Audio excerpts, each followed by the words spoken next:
Olá, hoje a gente mergulha numa figura histórica, assim, impressionante, Joana d'Arc. A questão que nossos materiais levantam é: como é que pode uma jovem camponesa, no meio da Guerra dos 100 Anos, ter convencido e até liderado nobres e militares super experientes? Ok, vamos tentar desvendar isso. O ano é 1429, né? A França tá um caos. Guerra dos 100 Anos a todo vapor, o norte ocupado pelos ingleses, e o Delfim Carlos VII, o herdeiro, ainda não foi coroado. Ele era visto como meio fraco, sabe? Exato. E a nobreza, bom, estava rachada. Tinha os apoiadores do Carlos VII e tinha os burgonheses, que eram aliados dos ingleses. Um cenário assim de pura instabilidade. Esse caos todo. Esse caos é fundamental para entender Joana. Um reino fragmentado, uma liderança que hesitava. Isso, de certa forma, abriu espaço para uma figura improvável como ela surgir, né? Ofereceu uma esperança diferente. E ela chega com uma mensagem muito forte, que foi enviada por Deus para salvar a França e coroar o Carlos VII lá em Reims. Qual o peso disso naquela época? Há um peso gigantesco. Pensa bem, era uma época em que a guerra era vista também como uma luta espiritual divina. Então a ideia de uma intervenção direta de Deus, nossa, era muito poderosa. Mexia com a fé do povo. Mexia com a fé popular e até com parte da elite, que estava, vamos dizer, desesperada por uma solução, por um sinal. Mas imagino que chegar na corte não foi simples. Como é que ela venceu aquele ceticismo todo do Conselho Real? Eles deviam achar ela, sei lá, uma fanática, ou talvez manipulada. Exatamente, fanática, manipulada. Colocaram ela à prova, primeiro, lá em Chinon, ela teve que reconhecer o Carlos VII, que estava escondido no meio dos cortesãos.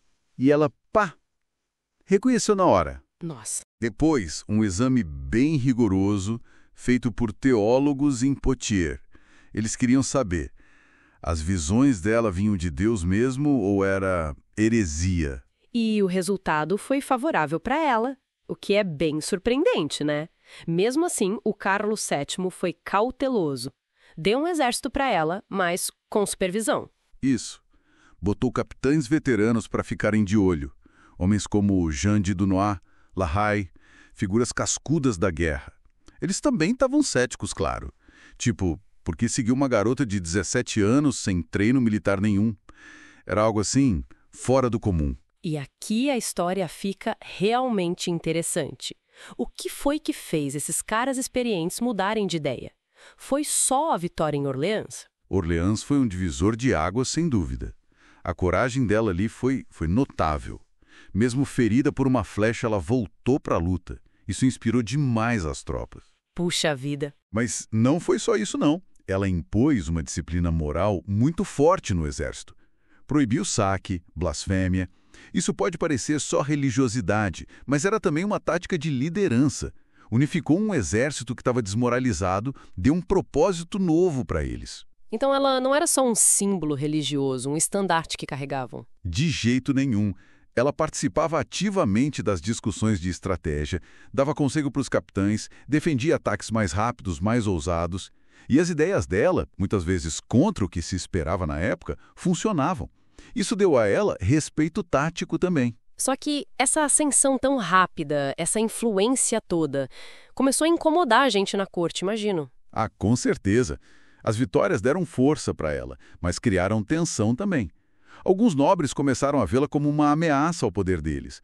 Ela era popular, carismática e, o ponto-chave, era incontrolável pelos jogos políticos da corte. É meio irônico, né? A mesma convicção que deu força para ela no começo, depois virou um problema. Exatamente. Se a gente conecta os pontos, até o próprio Carlos VII, depois de ser coroado em Reims, o que só aconteceu por causa dela, ele começou a achá-la meio que um fardo político. Ela era muito inflexível para negociar com os borgonheses e isso atrapalhava os planos do rei. E aí chegamos na captura dela em Compiègne em maio de 1430 pelos borgonheses. Pois é. E o que chama atenção aqui, sabe, é a falta de esforço do Carlos VII, da nobreza, para tentar resgatá-la. Parece que ela ficou popular demais, independente demais. E aí se tornou politicamente descartável. Acabou vendida para os ingleses. E veio o julgamento em Rouen, né, conduzido pelo bispo Cauchon, claramente para provar que ela era herege, e a execução na fogueira em maio de 1431. Um fim trágico. Trágico na hora, mas o legado dela foi reescrito depois.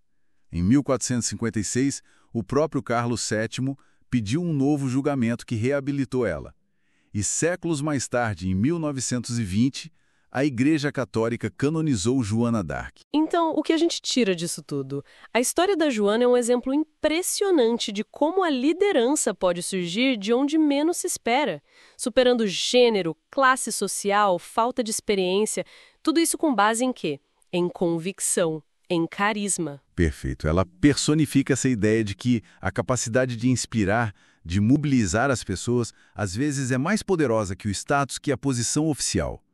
É um modelo de liderança realmente único na história. Fica a reflexão, né? Como é que figuras assim, totalmente inesperadas, podem surgir em momentos de crise profunda e simplesmente mudar o rumo da história?